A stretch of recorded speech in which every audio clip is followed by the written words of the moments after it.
नमस्कार दोस्तों, मैं नितेंद्र राजपूत स्वागत करता हूं आपका हमारे YouTube चैनल स्पोकन इंग्लिश 365 पर। आज मैं लेकर आया हूं आपके लिए एक नया टॉपिक जिसमें हम सीखेंगे वॉइस के बारे में। वॉइस क्या होता है दोस्तों कि वॉइस जो होते हैं दो तरह के होते हैं, एक्टिव वॉइस और पैसिव वॉइस। तो पहली बात कि वॉइस का जो संबंध होता है वो किससे होता है? वॉइस का जो संबंध होता है वो वर्ब से होता है, ना कि सब्जेक्ट और ऑब्जेक्ट से। ऐसा जनरली हम लोग क्या करते हैं कि ऑब्जेक्ट को पहले कर देते हैं, सब्जेक्ट को बाय लगा कर बाद में कर देते हैं और सोचते हैं कि पैसिव वॉइस बन जाएगा। लेकिन ये जो मेथड है वो ट्रेडिशनल है और इसमें आपको बेसिक सीखना है कि हम पैसिव वॉइस क्यों बनाते हैं। तभी आप क्या होगा, जब आप बेसिक आपका क्लियर होगा तो आप बहुत अच्छे से सेंटेंस बना भी पाएंगे और आप डे टू डे लाइफ में इसका यूज़ कर भी पाएंगे। तो सबसे पहले देखते हैं कि वॉइस, पहली चीज़ तो ये याद रखना है कि वॉइस का जो संबंध होता है वो किससे होता है? वर्ब से होता है। Voice has nothing to do with subject और ऑब्जेक्ट। सब्जेक्ट और ऑब्जेक्ट से इससे ज़्यादा लेना देना नहीं। इसका जो मेन संबंध होता है वो किससे होता है? वर्ब से होता है। वर्ब के दो वॉइस होते हैं, एक एक्टिव वॉइस होता है और एक पैसिव वॉइस होता है। एक्टिव वॉइस किसे कहते हैं कि जब, जैसे मान लीजिए यहाँ पर सेंटेंस है, सचिन प्लेज क्रिकेट। यहाँ पे जो प्ले वर्ब है, वर्ब को कौन परफॉर्म कर रहा है? इस वर्ब को परफॉर्म करने वाला कौन है? सचिन है। और वर्ब को परफॉर्म करने वाला मतलब जिसे हमने सब्जेक्ट की जगह पर लाया है। ठीक है, वर्ब को परफॉर्म करने वाला मतलब जिसे मैंने सब्जेक्ट की जगह पर लाया है, यदि वो ये एक्शन परफॉर्म कर रहा है तो इसका मतलब कि जो वर्ब होगी वो कौन से वॉइस में होगी? एक्टिव वॉइस में होगी। ठीक है, मतलब जिसे मैंने वर्ब के पहले रखा है, यदि वो एक्शन कर रहा है तो इसका मतलब मेरा जो सेंटेंस है, मेरी जो वर्ब है वो कैसी है? एक्टिव वॉइस में। अब देखते हैं यहाँ पर एक सेंटेंस है, मान लीजिए मुझे बोलना है, ऐसा सेंटेंस बनाता हूँ, इंग्लिश स्पीक्स। यदि मैं ऐसा सेंटेंस बनाता हूँ तो इसका क्या अर्थ निकलेगा?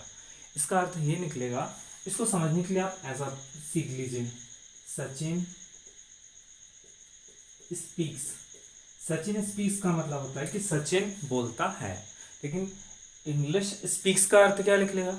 इंग्लिश बोलती है। तो क्या इंग्लिश ये काम करती है? तो आंसर आएगा नहीं। ठीक है, तो इंग्लिश ये एक्शन परफॉर्म नहीं करती है। मतलब वर्ब के पहले मैंने जिसे सब्जेक्ट बनाया है वो एक्शन परफॉर्म नहीं कर रही है, बल्कि स्पीक किसे किया जाता है? इंग्लिश को किया जाता है, बल्कि ये एक्शन जिस पर हो रहा है वो सामने आ रहा है।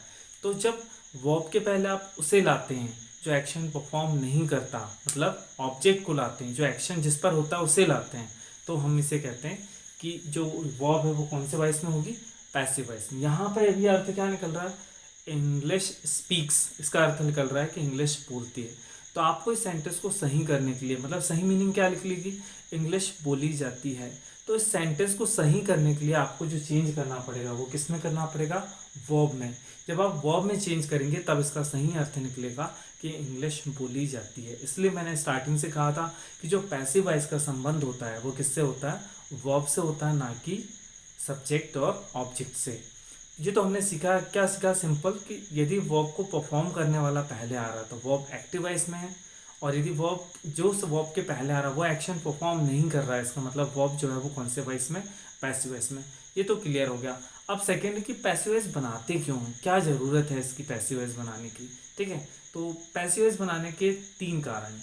सबसे पहला कि you don't know the subject. आपको यही नहीं मालूम कि एक्शन किसने किया। मान लीजिए आपका घर है, घर में आप एंटर होते हैं और एक चेयर टूटी हुई दिखती है, तो आपको तो मालूम ही नहीं कि चेयर किसने तोड़ी, तो फिर सेंटेंस ही नहीं बना पाएंगे आप। क्यों? क्योंकि आपको तो मालूम होना चाहिए ना। अभी तक तो आपने यही सीखा कि जो वर्ब परफॉर्म करता है उसे पहले लाना है, तो फिर सेंटेंस ही नहीं बन पाएगा।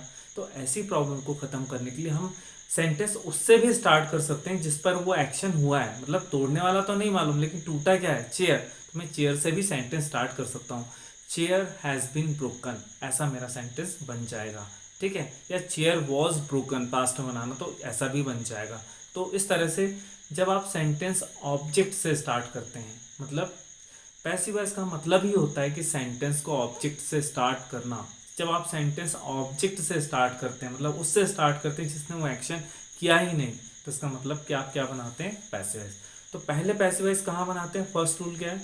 जब आप सब्जेक्ट के बारे में नहीं जानते। सेकंड, इसका रूल है जब आप सब्जेक्ट को जानते हैं सब्जेक्ट भी मालूम है आपको, ऑब्जेक्ट भी मालूम है, तो फिर क्या करेंगे? तो कभी कभी ऐसी कंडीशंस आ जाती हैं कि सब्जेक्ट से ज़्यादा इंपॉर्टेंट आपका ऑब्जेक्ट हो जाता है। जैसे एक सेंटेंस है, नाथूराम गोडसे असैसिनेटेड महात्मा गांधी।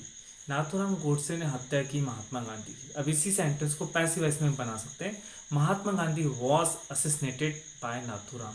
तो दोनों में से करेक्ट सेंटेंस कौन सा है? आप सोचेंगे पहला वाला सही लग रहा होगा, लेकिन यदि मैं नाथूराम गोडसे से सेंटेंस स्टार्ट करता हूँ तो हीरो कौन बन जाएगा? नाथूराम गोडसे। जबकि यहाँ जो रियल हीरो वो महात्मा गांधी है, भले ही उन्हें मारा गया है। तो मैं सेंटेंस नाथूराम गोडसे से स्टार्ट नहीं करूँगा, क्योंकि वो जो काम किया वो सही नहीं है।